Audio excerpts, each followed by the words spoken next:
Hi, I'm Nina Clotfelter. If you watched Global Quilt Connection on Saturday, for some reason my presentation went long and I wasn't able to finish. I would like to record this so that you can see the whole presentation.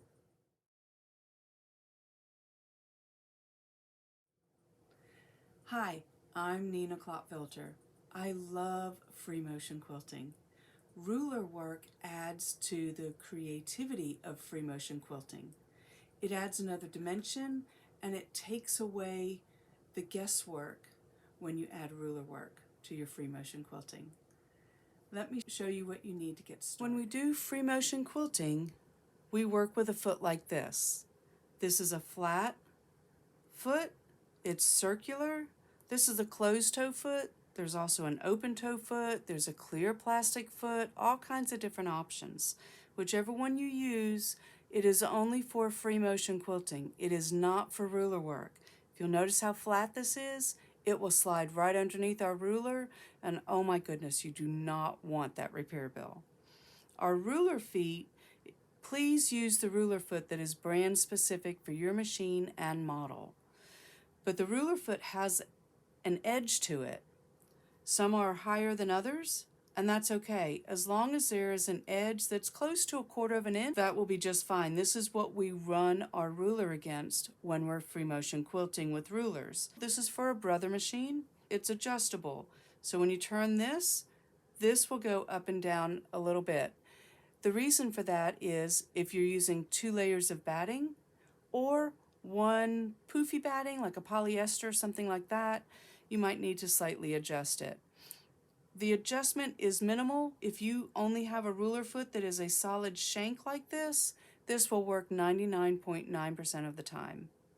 You're good with this. There are a few generic ruler feet on the market. So if your sewing machine brand does not have their ruler foot out just yet, I believe most of them do though, this is a generic one. But I want to show you, but you do still need to purchase this according to your model and make of machine. But I do want to show you this is a 1/2 inch in diameter. Your needle will be exactly in the middle. So your needle will always be 1/4 of an inch away from the edge of your foot and the edge of your ruler. The other thing we need now that we have our foot, we need our top stitch needle, 9014, and a single hole needle plate is always very useful when we're free motion quilting of any kind. Rulers. Which ruler do I need? This question is asked all the time. It's kind of a loaded question because everybody has a different preference as to the shapes that they want to work with. So first of all, when you use rulers on a domestic machine and a long arm, having a little bit of a grip to them is very useful. I like these true grips because it's there, but it is not blocking my view. I can see right through it. It's a little rubber disc and it's just wonderful. They last forever. So these are marvelous, my favorite. There are all different shapes of rulers on the market. The one thing I want you to notice though is the color of these rulers. This is a tinted green. This is one of my rulers. And when I designed this, I wanted every 1/4 of an inch marked because I like to know where I'm stopping, and if I'm creating a design, these markings are very important. With it being a green ruler, you can see all these markings on white fabric. This ruler has a curvy shape to it. It is clear.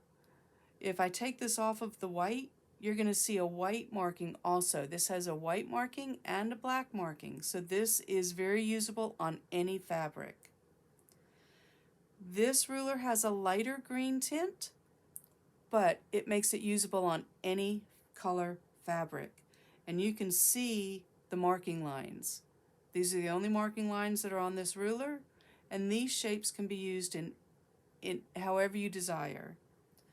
This is a clear ruler and it has white markings.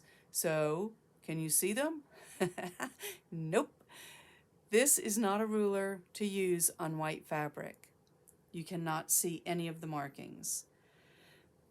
Rulers also come in pink and yellow and dark blue and all kinds of very dense colors. The one thing to be careful of with some of these dense colors is that you need to be able to see your seam lines and your drawn lines and your previously stitched lines when you're working with rulers.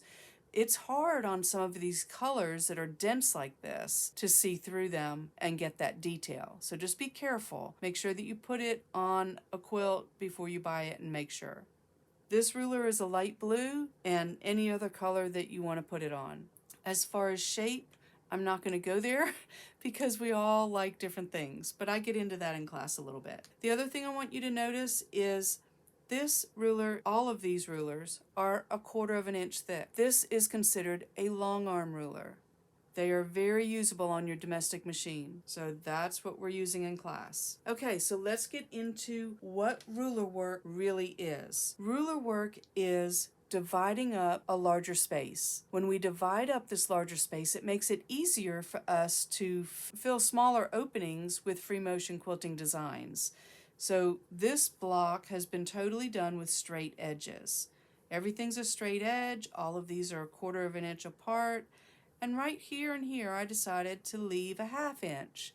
I could leave that plain and not fill it because it's not that big of a gap. I wanted to fill it in with a free motion quilting design. Similar design on this part, straight edges in a zigzag fashion, and left the 1/2 inch opening that I then went back and did the pebbles in.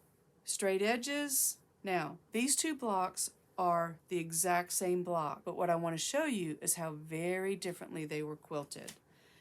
This block has ruler work in the arches.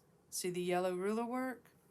And then there's free motion quilting inside. There's actually echoing outside of it, and the same block is over here, the same design. These arches are the ruler work, and then free motion quilting is inside, and again, echoing was outside. On the bigger section, it was just a curved ruler that was used. I found my center mark, and I curved it and went back and forth.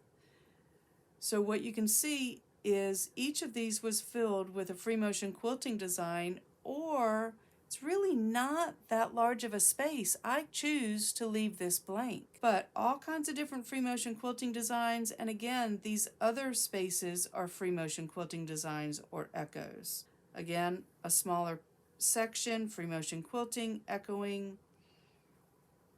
This is actually what we do in the second part of class when we get into designing with the rulers. The purple is the ruler work. All these shapes, they come from the class ruler, which I'll talk about in a minute. Once I've created this space, now I can go in and I can do free motion quilting inside of these spaces and outside of them to create a very interesting design.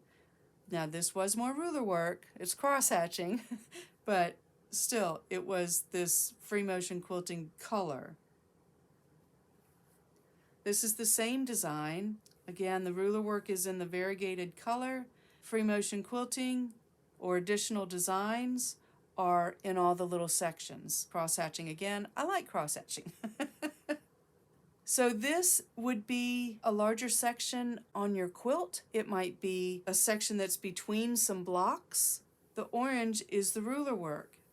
And we just broke it up into smaller sections, went back with a matching thread and did these curly cues, and then went back with this really light purple, super thin thread, I think this is 100 weight, and did the ruler work. Just adds a nice little element without taking away from the ruler work frame. But it breaks up this section so you're not wondering, oh my gosh, what do I do? How do I quilt all of this? So that's what ruler work does. So let's talk about this block. It looks super complicated, but it's not. It's 2 rulers, just 2. Right here you have the arch,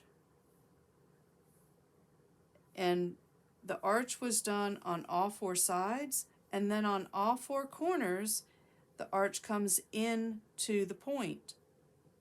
So, same ruler all the way around. Free motion quilting inside of the openings. Yes, this is cross-hatching again. I like cross-hatching. But on the outside, this is just a curvy ruler, leaving a space 3/4 inch, and went back in and did free motion quilting. So it's only 2 rulers. Really very simple, but it looks so complicated.